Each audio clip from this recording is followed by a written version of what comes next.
let's get to it. Now, here's a good tip. I'm going to use a dustpan and broom to apply this stuff to the wall because I can get a shovelful on it, hold it to the wall, and catch the drippings.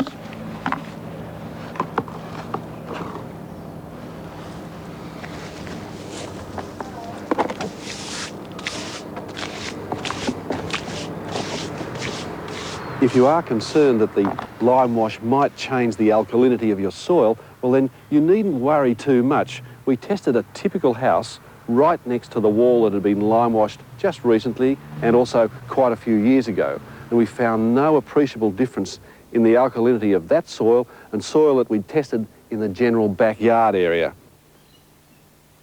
That second coat went on the wall really easily and it's dried, in my opinion anyway, to a beautiful soft blue.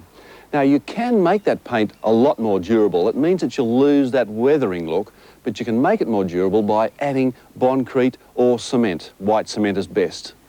And if you don't have the time or the inclination to do any mixing at all, well the good news is you can actually buy it ready mixed. Porter's lime wash and Bondcoat cement paint now come in a range of really pleasant, attractive colours.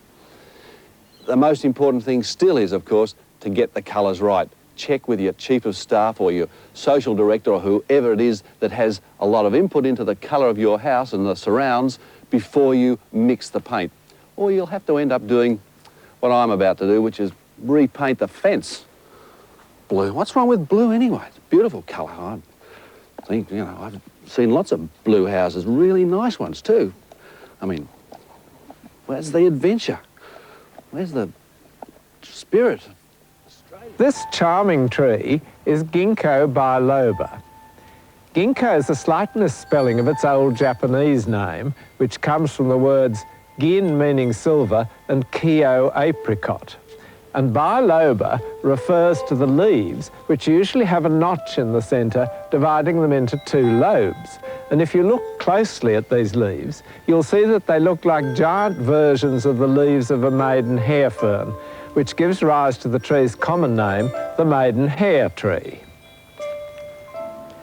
It's the only surviving member of a very ancient group of plants which were common all over the world, including Australia, 250 million years ago, long before there were any flowering plants. And its survival seems largely to be the result of its having been cultivated in temple gardens in China and Japan, from which it's come to our gardens. There are separate male and female plants, and in gardens it's usually only the males that are grown, because the females produce large crops of these rather unfortunate-looking seeds, the outer layer of which smells simply frightful.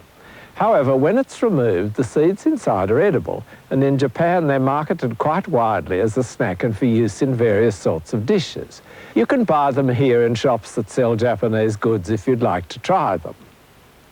Be all that as it may, it's a wonderfully ornamental tree with bright green foliage which turns a beautiful clear yellow before it falls. And in Tokyo, it's widely used as a street tree, where it seems to thrive surrounded by concrete, asphalt and pollution. So perhaps we should try it that way here, instead of the wonderfully reliable but rather overdone plains.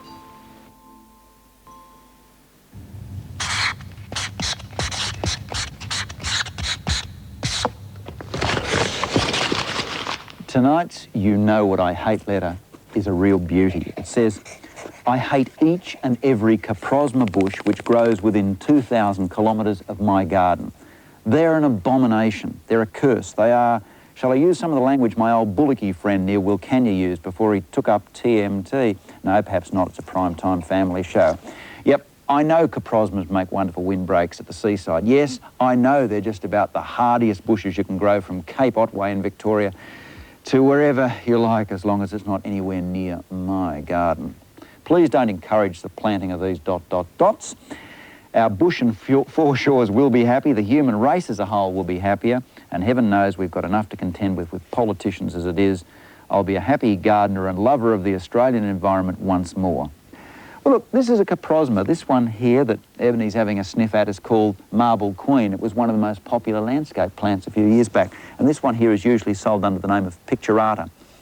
Yeah, they can take over, they can be weeds, but as Jill Newcombe of Hess Street in Queenscliff, Victoria says, on the coast, they're almost without peer. Well, what do you think? The looking glass plant or Coprosma repens. Love it or loathe it? This is Ernie, the Crudge Road postie. Whoa, g'day Ernie. Yeah, you doing our thing? Pretty good. How long have you been doing the post here? Oh, since November, but I was on it about 20 odd years before that. Goodness, that's a while, isn't it? Do you know, I'm going to do something terrible. I'm going to ask them to give you blokes more work, because if people want to write in, you know about things they hate? Is there anything in life you hate? Not really. Nothing. Well, then you're no good. You wouldn't be writing in. But anyone who does want to write into Burke's Backyard to You Know What I Hate, and that's, of course, P.O. Box 929 Willoughby, then maybe we can put their letters, one of your mates can bring the letters around and then we'll read them out on air. Yeah, very good, very good. You ever heard of Jane Rutter? No? She plays the flute. Really beautiful lady who plays the flute. Not into that. She's on after the break. Is she? Oh.